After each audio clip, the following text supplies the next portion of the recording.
Hello tout le monde, j'espère que vous allez bien et aujourd'hui je suis trop contente de vous retrouver dans cette nouvelle vidéo full face. Aujourd'hui je vais faire un full face de la marque Catrice, comme vous le savez récemment, pas récemment en fait. En décembre j'ai découvert le fond de teint Catrice et ça a été une révélation, je l'aime énormément ce fond de teint. Et ça m'a donné envie de tester plein d'autres produits de la marque. Du coup j'ai fait une petite sélection sur le site de Maki Beauty et j'ai plein de produits à tester. Après il y en a d'autres qui sont plus dans le carton parce que pour les produits teint j'ai voulu les tester un peu plus avant de vous en parler pour vous donner un avis un peu plus complet. Dites-moi si vous aimez toujours cette catégorie de vidéos où je vous fais un full face d'une marque et quelle marque vous aimeriez voir dans les prochaines vidéos. Aujourd'hui c'est une marque petit prix, cruelty free et hyper accessible. Alors vous pouvez trouver les produits sur Maki Beauty. En France on trouve dans quelques points de vente, il me semble qu'il y en a dans quelques Auchan, mais pas partout. Après Maki Beauty c'est un site qui vient d'Espagne donc vous n'avez pas de frais de douane et en plus j'ai un code promo, je vous l'ai déjà dit, mais c'est le code Salomé, je crois que c'est Salomé, je vous mets tout ici, qui vous offre moins 10% sur toutes vos commandes. Normalement j'ai de tout pour faire un make-up, comme je vous disais j'ai testé les produits teint, mais j'ai aussi pris blush, tout ça. J'ai un liner. Ah bah en fait je croyais que c'était une palette Catrice mais ils m'ont rajouté dans le colis une palette W7. J'avais oublié que W7 c'était des dupes. Regardez. Voilà. Ça c'est la palette Too Faced. Comment elle s'appelle celle-ci? The Natural Nude. Et celle-ci Nudification. Bref, on n'est pas là pour parler de ça aujourd'hui. Là c'est bon, il n'y aurait que des produits Catrice. Je vous montrerai tout au fur et à mesure. Mais ils m'ont mis un petit miroir. Un miroir de voyage avec des LED. Mais il est vraiment tout fin, c'est trop bien. Attendez, ça je vais ouvrir. Parce qu'en plus, j'ai jamais de miroir quand je vais chez mes parents. Parce qu'en ce moment, je voyage pas trop. Hein. Donc c'est la marque Maki Beauty. C'est trop bien. Alors là, ça c'est sûr que je vais l'emmener. Donc là, en plus, on a un petit truc pour le poser et régler comment on veut le poser. Je veux juste voir la puissance d'allumage, la puissance de la lumière. Ouais, je pense que la lumière c'est plus pour faire joli, vous voyez ça a pas l'air d'être super fort, je me rends pas compte parce que j'ai 3 gros éclairages sur moi. Et donc c'est parti pour le full face Catrice. Ok, donc je vais commencer avec la base que j'ai déjà testée 2 fois. En train de la chercher, j'ai mis un bazar partout. Alors en base j'ai pris la Keep Me Matte Long Lasting Oil Free, donc c'est une base qui est censée matifier le teint. Comme je vous dis, je l'ai déjà essayé 2 fois. Alors les bases, j'ai beaucoup de mal à voir la différence à chaque fois. Au niveau de texture, c'est une texture comme une crème en fait. Elle s'applique super bien. J'ai jamais vu vraiment de différence au niveau de la matité sur une base. Mais en tout cas, elle est agréable. Elle lisse pas énormément les pores en même temps. C'est pas ce qu'elle revendique. Mais elle est agréable au niveau de l'utilisation. Voilà, j'ai pas grand chose à dire de plus. J'ai pas vu de différence majeure au niveau de la base. En même temps, j'en vois pas souvent. Alors après, au niveau du fond de teint, évidemment, je vais vous parler du HD Liquid Coverage de Catrice. C'est un fond de teint que j'adore. Il a un rapport qualité-prix de dingue. Là, je l'ai enfin racheté dans une teinte plus claire. C'est la 5 Ivory Beige. Par contre, il me semble que sur Maki Beauty, la teinte la plus claire c'est 10, si je me trompe pas. Moi je l'ai acheté du coup sur le site de Notino. Mais alors j'ai mis un mois à le recevoir parce que ma commande s'est perdue. Il a fallu que je fasse une réclamation, que je passe une deuxième commande. Enfin bref, j'ai pris la teinte 5, tout ça pour me rendre compte que j'aurais dû prendre la teinte encore plus claire. Au niveau de la couleur il est bon quand je l'applique, mais il s'oxyde un petit peu au niveau du séchage. Et là il est moins bon. J'aurais dû prendre la teinte encore en dessous, mais sachant que j'avais la 10 avant, je m'étais dit que ce serait suffisant. Du coup, je vais vous montrer ce que ça donne. Pour ça, j'ai des nouvelles éponges. C'est vous qui me les avez conseillées dans ma dernière vidéo où je vous disais... Non, c'était pas ma dernière vidéo, mais je sais plus dans laquelle c'était. Une vidéo où je vous disais que j'avais recommandé mes éponges IMAX Design et que c'était plus du tout les mêmes, que du coup j'étais dégoûtée. Vous m'avez dit de prendre le lot comme ça sur Amazon avec la rose. Donc là, la rose, je l'ai humidifiée pour que vous puissiez voir, elle gonfle vraiment bien. Par contre j'ai l'impression qu'elle est pas... Enfin c'est pas une impression, elle est pas aussi souple que les IMAX Design. On va voir au niveau de l'application si ça se passe bien, si ça fait pas de traces. Donc c'est un fond de teint qui a une couvrance moyenne je dirais. J'en mets comme ça. Mais je trouve qu'il est vraiment beau sur la peau. En tout cas sur la mienne, après ça dépend des peaux hein, évidemment. Vous voyez là on dirait que ça va être vraiment de la couleur parfaite, mais non il va s'oxyder un petit peu au séchage et pas être de la couleur parfaite. Ouais non, les éponges elles sont plus fermes que les IMAX Design. Vous voyez au niveau couvrance, pour moi c'est une couvrance moyenne. Je trouve qu'il est modulable, vous pouvez rajouter une couche si vous avez besoin de plus de couvrance sur certaines zones. Mais surtout ce que j'aime bien en fait c'est l'effet sur la peau, il est pas trop visible justement et je trouve qu'il tient très bien. Vous voyez ce que j'aime pas quand elles sont un peu trop fermes, c'est quand on passe sur plusieurs zones ça fait ça les éponges. Et du coup là je le descends dans le cou, vous voyez il a séché et on a une démarcation. Avec un tout petit peu d'auto-bronzant il sera de la bonne couleur parce que la différence est quand même pas énorme. Là j'en rajoute un petit peu parce que j'avais quelques imperfections Et du coup j'ai besoin d'un petit peu plus de couvrance ici. Ensuite on passe à l'anti-cerne. Et alors j'avais entendu beaucoup de bien d'un anti-cerne. Je sais pas si c'est celui-là, mais si c'est le cas, je suis pas hyper fan moi. C'est le Liquid Camouflage Eye Coverage Concealer. Il y a 5 ml à l'intérieur et moi je l'ai dans la teinte 005. Je crois que c'est l'anti-cerne de cette gamme qui est bien. HD Liquid Coverage, Eye Coverage Concealer. C'est peut-être pas celui-là du coup. Parce qu'alors, déjà l'applicateur est petit. Par exemple avec mon anti-cerne Tarte, j'ai besoin de plonger une seule fois mon applicateur pour faire les deux yeux. Là pour les deux yeux, j'ai besoin de le plonger 4 fois. Il est parfumé. Il a une petite odeur qui personnellement ne me dérange pas du tout. Il est beaucoup plus liquide, je pense que vous le verrez, que les concealers que j'utilise habituellement. Mais ça me dérange pas parce que je trouve qu'il a quand même une très très bonne couvrance. Ce qui me dérange, c'est que j'ai beau le poudrer vraiment à fond, il finit toujours par bouger un petit peu, alors plus ou moins selon si je porte le masque ou pas, vous voyez par exemple. Mais c'est pas celui qui tient le mieux sur mon contour des yeux. Il sera peut-être bien si vous n'avez pas de soucis au niveau des ridules, mais alors moi en ce moment... Je suis ridée des yeux en ce moment. Vous voyez, au niveau couvrance, franchement, je trouve ça très correct. C'est pas une couvrance totale, mais c'est une forte couvrance, je trouve. Alors oui, je mets beaucoup d'anti-cerne, mais je mets toujours cette quantité. Niveau de l'éponge, ça va, j'abuse, hein, la souplesse, elle est pas dure l'éponge, hein, elle est vraiment souple. Mais pas... Vraiment, les IMAX Design, c'est des nuages, quoi, quand on les touche. Là, c'est juste une éponge souple. Je vous mettrai le lien en barre d'infos si vous voulez pour le kit d'éponge, parce que par contre, elles étaient pas très chères. Pour le lot de 5 du coup, j'ai payé 10 €. Voilà ce que ça donne du coup pour l'anti-cerne. Franchement, j'aime beaucoup le résultat à ce niveau-là.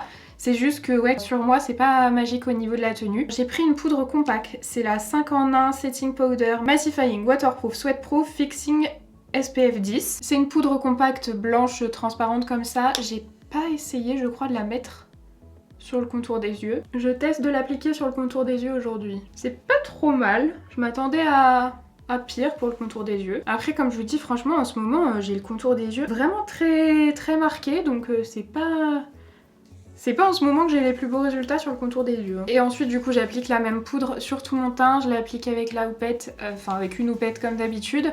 La poudre par contre, elle, je l'ai bien aimée. Je trouve qu'elle fixe bien, qu'elle est bien matifiante. J'ai l'impression qu'elle blanchit un petit peu.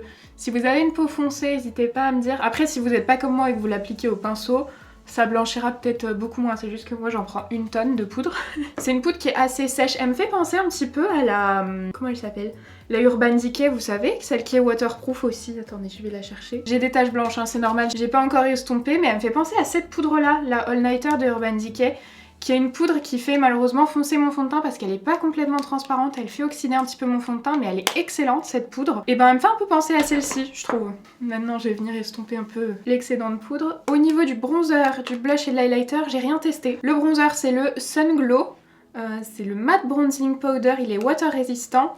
Oh non, je me suis trompée, j'ai pris Medium to Dark Skin. Pourquoi j'ai fait ça? J'ai dû me tromper. Bah après Medium to Dark Skin... Bon, ok, ça va être foncé pour moi, mais peau foncée, non. Je vais l'appliquer avec un petit pinceau comme ça, un pinceau assez large. C'est le numéro 1 de BH Cosmetics. C'est marqué Sun Glow. Il y a 0 paillettes, c'est vraiment une poudre complètement mate. Je pense pas qu'elle soit lumineuse ou quoi, ça a l'air d'être quelque chose de complètement mat. Alors ça accroche vraiment bien, je m'attendais pas à ça. Encore une fois, c'est un bronzer, donc on est sur une couleur chaude. En mettant peu, finalement, ça fonctionne aussi pour les peaux claires. Peau médium, ok, mais peau foncée, non. Bon, ce qui m'énerve un peu, c'est que ça, là, quand je regarde à la caméra, ça fait un contraste de malade, alors que moi, c'est assez subtil quand même. Comme je vous l'ai dit, aujourd'hui, il y a du soleil, donc la lumière, elle est un peu chaude, ce qui fait que je ressors pas mal orange, alors que vraiment, la poudre, c'est bien fondu à mon teint, il n'y a pas de démarcation ou quoi. Le bronzer, j'aime bien. Peut-être qu'il sera... Oui, plus adapté à ma carnation en été. Mais en tout cas, il s'est bien fondu. Alors Glow, non, par contre, Glow, pas du tout. Hein. C'est une poudre, enfin un bronzer mat hein, pour moi. Au niveau du blush, j'ai pris un blush de cette gamme-là. Parce que j'avais déjà essayé les blushs où il y avait 2 couleurs. J'avais pas du tout aimé, c'était pas assez pigmenté. Donc là j'ai tenté une autre gamme, donc c'est le Blush Box Water plus Sweatproof. Les produits Catrice, je suis en train de me rendre compte qu'ils sont tous un peu longue tenue, waterproof, sweatproof. C'est la teinte numéro 20, Glistening Pink. C'est un rose assez doux, ça je pense que ça peut bien aller. Je vais prendre un pinceau blush, celui-ci c'est le 110 de chez Emerose. Alors ça a pas l'air hyper pigmenté. Non, c'est pas hyper pigmenté, il faut y aller. Là j'ai une petite couleur qui est sympa. Je pense par contre que c'est un blush qui va pas avoir une super longue tenue, mais j'aime bien. En tout cas, j'aime beaucoup la couleur. Au niveau de l'highlighter, j'ai pris le More Than Glow Highlighter. L'une d'entre vous m'a dit sur Instagram qu'elle voyait quand j'ai ouvert le colis, elle avait confondu la fleur avec une araignée. Depuis qu'elle m'a dit ça, je sursaute à chaque fois que je vois le blush. C'est la teinte numéro 20 Suprême Rose Beam et ça a l'air d'être typiquement le genre de couleur que moi j'aime bien, qui va bien aux peaux claires. Oh oui, c'est ni un doré ni un champagne, ouais, il a vraiment un reflet un peu rose, presque gris. Par contre, on voit pas mal les nacres, je sais pas si vous voyez ce que je veux dire. C'est pas un highlighter qui va faire un effet mouillé. Et quand on voit en fait les nacres comme ça, je trouve que ça marque ma peau, enfin on voit les pores de ma peau parce que j'ai vraiment les pores très dilatés personnellement. Surtout le visage malheureusement. Mon passif avec l'acné veut ça, donc j'ai vraiment des pores très apparents. C'est pas l'highlighter qui fait le meilleur rendu sur moi. Après c'est joli, franchement pour le prix c'est pas mal. Par contre si vous aimez les effets très naturels, hyper légers, c'est pas ce que vous aimerez. Je suis pas vraiment emballée par l'highlighter. J'ai pris un spray fixateur, c'est un tout petit, donc ça c'est hyper pratique, j'aime bien les formats comme ça. Il fait 50 ml, c'est le Prime and Fine Multi-Talents Fixing Spray. Ce spray peut être utilisé pour primer, pour rafraîchir ou fixer le maquillage. Moi ce sera un fixateur. Il est parfumé. Sans la violette, c'est possible. Avant de me le sprayer à fond sur le visage, waouh, j'ai bien fait, ça fait des grosses gouttes blanches. Non, ça va. L'odeur est sympa, il est parfumé. Hein. Oh non, j'en ai mis plein mes cheveux. Pour le spray, il a enlevé cet effet très poudré, trop poudré peut-être pour certaines personnes. Et ce côté très mat, il a redonné un peu la texture d'une vraie peau. Beaucoup de personnes aiment cet effet, moi c'est l'effet que j'ai au bout de 30 minutes de port de maquillage, c'est pour ça que j'aime avoir un effet mat. Je sais que à chaque fois que j'ai un effet comme ça, vous me dites ah mais ça te va mieux. Oui mais au bout de 30 minutes, j'ai déjà cet effet là, c'est pour ça que j'utilise que des produits matifiants parce que j'ai une peau extrêmement grasse. Le résultat est joli, c'est pas du tout, ça fait pas un effet gras. Mais ça a enlevé le côté mat que personnellement j'aime bien. Après en même temps c'est pas du tout marqué mat ou quoi, donc il fait ce qu'un spray fixateur doit faire. Enfin s'il fixe. Mais ça je l'ai pas essayé. J'ai pas eu le temps de l'essayer encore. Donc on va voir ça, de toute façon je vais revenir vous voir en fin de journée. Là j'ai fini le teint, il est 13h27. Je vais appliquer ma base à paupières avant de faire mes sourcils parce que c'est une base à paupières qu'il faut laisser sécher un petit peu et elle est très longue à sécher, celle-ci je l'ai essayée. C'est la Waterproof Eyeshadow Primer Mattifying. Alors quand j'ai vu le nom de cette base, je me suis dit c'est tout ce qu'il me faut. Waterproof et matifiante, j'ai la peau grasse et j'ai les paupières grasses. Tout est gras sur mon visage. En plus elle est légèrement colorée, pas énormément, mais j'avais beaucoup d'espoir dans cette base. Le problème c'est que, alors déjà elle met une éternité à sécher un petit peu, mais le problème c'est qu'elle sèche pas complètement et qu'elle est très collante, mais pas collante comme la P. Louise. Vous voyez les textures du genre P. Louise, du genre la Révolution, celle avec le petit pinceau, elles sont un peu crémeuses, grasses, ce qui fait que quand on pose le fard, ça adhère. Là ça va faire ça, mais en plus c'est une base il va falloir mettre vraiment beaucoup de fard pour qu'elle arrête de coller parce que c'est une base collante genre. Et malheureusement matifiante, je suis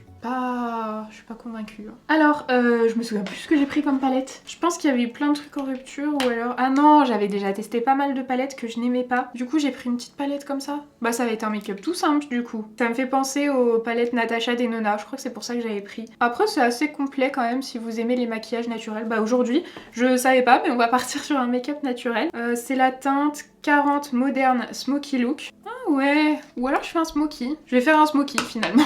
Le make-up naturel m'aura pas attiré longtemps. Bon avant ça je vais quand même faire mes sourcils. Pour ça j'ai pris un crayon très fin. Ça me fait penser à ceux que j'utilise de chez NYX ou de chez Anastasia. C'est le Slimmatic Ultra Précise. Le crayon est waterproof et de l'autre côté on a une petite brosse comme dans les autres crayons. Ah il marque bien déjà. Ah, il marque vraiment extrêmement bien. Il est beaucoup plus gras que ceux que j'utilise. J'espère qu'il va pas être trop gras au fur et à mesure. Vous m'avez déjà vu faire mes sourcils un nombre incalculable de fois. Je vais plutôt me rapprocher de mon miroir pour éviter de faire des catastrophes. Alors c'est un crayon qui est gras, genre vraiment. Et du coup comme tous les crayons gras, ça se consomme super vite. Je pense qu'il y en a pas pour longtemps du coup. Après j'ai bien réussi à faire mes sourcils. Perso je préfère quand le crayon est plus sec. Après c'est vraiment une question de goût. Moi j'aime les crayons plus secs pour les sourcils, là il est vraiment trop gras, il faut faire attention de pas se louper. Mais je viens de penser que j'avais, il me semble... Oui c'est ça, dans le calendrier de l'Avent j'avais eu le Brocolorist, c'est un petit mascara à sourcils. J'ai bien envie de le rajouter par-dessus et je vais juste coiffer les poils parce que je suis pas passée partout comme il est très gras. J'avais pas envie de passer sur tout mon sourcil. Parce que sinon ça aurait fait très pâteux un peu, je sais pas si vous voyez ce que je veux dire. Je pense que ça aidera un petit peu au remplissage du coup. Ensuite on passe donc au make-up des yeux. Et alors les palettes Catrice elles ont jamais vraiment trouvé grâce à mes yeux. J'espère que la qualité de celle-ci sera mieux. Déjà niveau packaging, la qualité est mieux et moins cheap que les autres. Et du coup c'est parti. Alors là je sens ma paupière elle est collante. Donc obligatoire cette fois-ci de mettre un fard beige. Je vais essayer celui-ci, j'espère qu'il sera pas trop foncé. Je pense que si... Ah en tout cas ça a l'air pas mal pigmenté. Mais là c'est vraiment obligatoire parce que... Ah non, c'est bien pigmenté hein. Si je veux réussir à estomper... Oh là là en plus c'est un smoky que je veux faire, je vais galérer. Je sens que je vais utiliser toutes les couleurs de la palette. En même temps ça permettra de bien tester. Donc je vais prendre l'espèce de gris qui est là, le gris foncé, et je vais l'appliquer sur la paupière. Ouais là les fards sont vraiment plus pigmentés que ce que j'ai testé de chez Catrice. Je vais zoomer peut-être. La base fait que les fards accrochent très bien aussi. Hein. J'espère que je vais m'en sortir pour estomper avec la base collante. Et je l'applique du coup sur toute la paupière. Franchement, c'est pas un noir. Il est vraiment très intense. Hein. Et du coup, je vais venir estomper avec le fard qui est là. Ce petit fard marronné. J'espère que ça va le faire. Un fard de transition. Oui, complètement. Pareil, il est bien pigmenté. Bah là, pour une fois, niveau pigmentation, j'ai vraiment rien à dire. Hein. Et du coup, je place le fard juste au-dessus, en fait, pour estomper le fard gris foncé que j'ai mis. Je vais essayer de l'étirer un tout petit peu vers l'extérieur, le make-up. Et une fois que j'ai déposé de la couleur, je reprends un peu du beige. Et avec un pinceau surtout beaucoup plus souple, je vais venir continuer d'estomper. Vu que j'ai pas énormément de couleurs de transition, et bah je vais essayer d'estomper au max comme ça avec un pinceau quasiment sans matière quoi. Et je vais en profiter pour reporter le fard gris foncé au niveau du ras de cils inférieur. Purée, il a déjà filé là mon nécessaire. Et je viens relier avec quand j'ai étiré là au niveau de la paupière. Je reporte aussi le fard de transition. Et je vais finir l'estompage avec un pinceau estompeur plus gros comme ça. Et je fais la même chose que j'ai fait avec le plus petit pinceau précédent, je vais réestomper les bords. Ensuite je vais venir mettre le point lumière, celui-ci au niveau du coin interne, j'espère qu'il sera assez clair ce fard. Ouais, il rend assez bien, c'est ce que je voulais. Il a un reflet un petit peu rosé, il n'est pas trop doré, c'est cool. Bon là il est pas hyper pigmenté, j'y reviens 2-3 fois quand même pour avoir l'effet lumière. Mais en tout cas il est joli. Très joli. Et là je pourrais laisser le smoky matte, mais j'ai dit que j'utilisais tous les fards, donc je vais utiliser celui-ci là, le gris un peu bleuté irisé. Ouais, il est de la même texture que l'autre, il est un peu sec. J'en prends quand même pas mal, j'ai peur que ça fasse des chutes. Ça va sûrement en faire, je vais le poser par-dessus et je le pose par-dessus au niveau de la paupière. Ouais, là j'ai des chutes qui évidemment en plus ne partent pas puisque le spray fixateur n'est pas mat, donc... Quelle horreur. Puis vous voyez le résultat est pas forcément dingue, il n'y a pas de reflet de fou. Donc j'en reprends du fard et je vais venir mettre du spray fixateur dessus. Ça peut être un spray fixateur adapté pour faire ce genre de choses. Même si tous les sprays fixateurs le sont, mais comme il a pas d'effet mat ou quoi, ouais bah c'est bien mieux comme ça. Là c'est sympa, j'aime bien. Par contre ouais, spray fixateur... Pas obligatoire mais presque quoi pour travailler ce genre de fard. Et du coup je l'applique sur toute la paupière, hein, je vous ai pas dit, en essayant de le dégrader un petit peu. Au niveau de la transition. Et je viens estomper légèrement au niveau des bords, comme je disais, pour pas que ça fasse un arrêt net du fard irisé. Et bah franchement au niveau du résultat de la palette, je suis plutôt surprise dans le bon sens. C'est pas les meilleurs fards que j'ai jamais essayé, je vous dis, les fards un peu irisés, ils ont pas une texture de dingue qui fait qu'ils se prélèvent carrément bien. Par contre les mats sont hyper pigmentés, ça se travaille plutôt bien. Donc non en fait c'est la première palette de chez Catrice que je valide. Ensuite je suis en train de réfléchir, est-ce que j'ai du liner? Oui j'ai du liner, je crois que j'en ai pris un, je l'ai vu tout à l'heure. Il est là, je crois que c'est une nouveauté, c'est le Brush Ink Tattoo Liner Waterproof. Tattoo Liner, Kat Von D je crois. Ouais c'est ça, c'est Kat Von D. De toute façon c'est la pointe comme j'aime, comme les Kat Von D, NYX, tout ça. Donc c'est un liner qui est waterproof, sous format feutre mais avec une pointe avec des petits poils. Hein. Il a une petite bille, enfin c'est vraiment tout pareil. Je vais tester juste... Oh il est bien noir. Oh il marque super bien. Trop facile. Le liner je valide carrément, il est super bien. Hyper noir, il glisse tout seul, apparemment du coup il est waterproof. Il est moins cher que tous ceux que j'ai et il a pas l'air de faire la même chose que le NYX, vous savez les petites bulles là dont je me suis plaint. Super bonne surprise, ça je savais pas qu'ils en faisaient et c'est top top top. Je suis en train de regarder si j'ai des crayons mais je crois que j'en ai pas de chez eux. J'ai pas de crayon donc je vais mettre un crayon noir quand même en muqueuse. Je vais mettre supérieur et inférieur parce que de toute façon même si je mets que dans la supérieure ça va transférer donc je vais mettre les deux et là celui que j'utilise c'est le Urban Decay, le classique là, dans la teinte perversion. Je vais venir le fondre avec le fard le plus foncé pour que ça fasse pas de petits pâtés ou de démarcation ou quoi. Pour les cils, je pouvais pas faire une vidéo Catrice sans parler de ce mascara. Ça a été mon mascara préféré pendant des années, je l'ai racheté très récemment et je le redécouvre, il est vraiment top. Alors pour ça je me recourbe les cils parce que c'est un des mascaras qui tient le mieux, la courbure du recourbe-cils. C'est un mascara déjà qui a buzzé de fou il y a quelques années. Il a une brosse avec des petits picots en silicone, elle est assez fine donc je peux faire les cils du bas avec. La différence avec le Make-up Revolution c'est le rendu. Le Make-up Revolution il va faire un peu... pas des paquets mais vous voyez il va mettre beaucoup de matière. Il va pas forcément séparer les cils alors que celui-ci il va séparer les cils. Il va faire du cil à cil. Il s'appelle volume machin. Pour moi, il fait de la longueur et de la séparation, mais il est vraiment...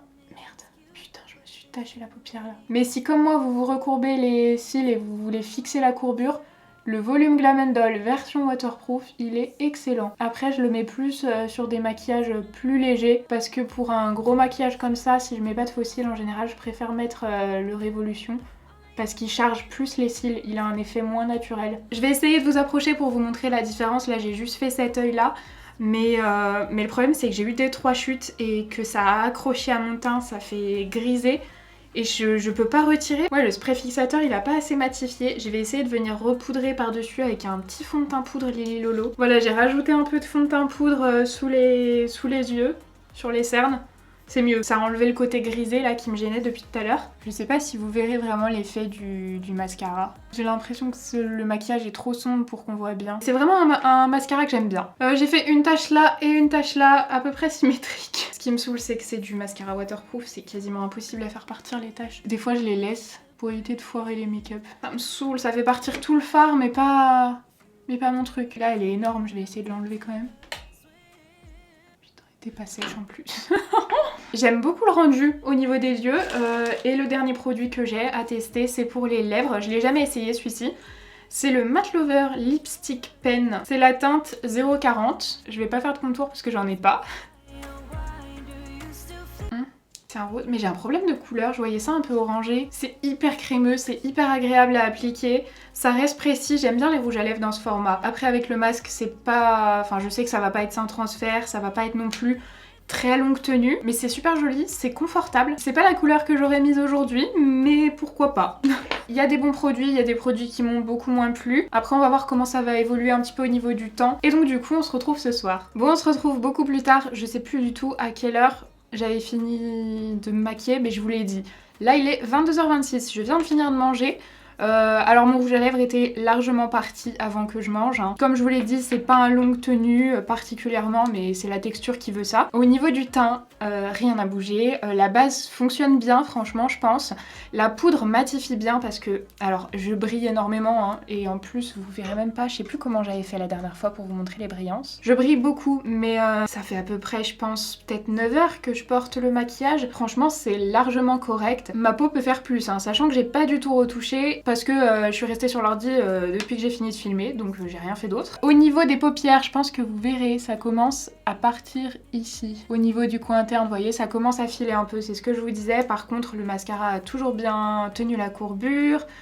Je sais plus sur quoi je devais faire un point. Le blush a très bien tenu, donc peut-être que le spray fixateur fixe bien. Il y a du bon et du moins bon. L'anti-cerne, il a un petit peu filé dans les plis. De toute façon, je vous ai dit, c'est pas mon préféré, l'anti-cerne, loin de là. Par contre, on va profiter de ce visage luisant pour retester ce truc. Si vous vous demandez ce que c'est, si vous n'avez pas suivi, je vous laisse aller voir ma vidéo qui est juste ici. En gros, c'est un petit roll-on matifiant. Je voulais vous faire un retour parce qu'en fin de vidéo, je vous disais qu'il était complètement glacé et que du coup, je ne pouvais plus l'utiliser, ça marchait plus.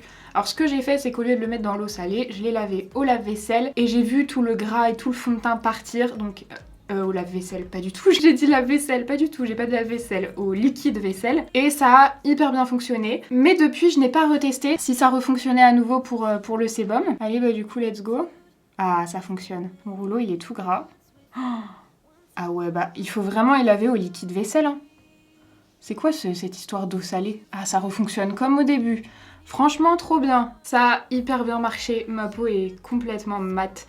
C'est trop bien. Par contre, je me rends compte là en l'utilisant encore une fois, le fait qu'il ait cette forme et qu'il soit pas arrondi comme les autres, ça fait que ça peut faire quelques traces. Je sais pas si vous pouvez voir, mais par exemple si j'appuie, vous voyez il y a les deux bords qui vont appuyer un petit peu plus. Et là j'ai trop appuyé, j'ai une trace ici. Bon, très légère, et puis c'est pas très pratique du coup pour le nez. Peut-être que du coup je vais acheter le rond pour comparer.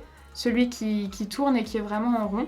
En tout cas, ça me plaît beaucoup ce petit ustensile. Et voilà pour ma petite update. Voilà, j'espère que cette vidéo vous aura plu. N'hésitez pas à me dire en commentaire si vous avez des produits Catrice que vous adorez ou alors des produits que vous n'aimez pas. N'hésitez pas à partager tout ça dans les commentaires. Moi, je vous fais plein de gros bisous et je vous dis à lundi. Bye!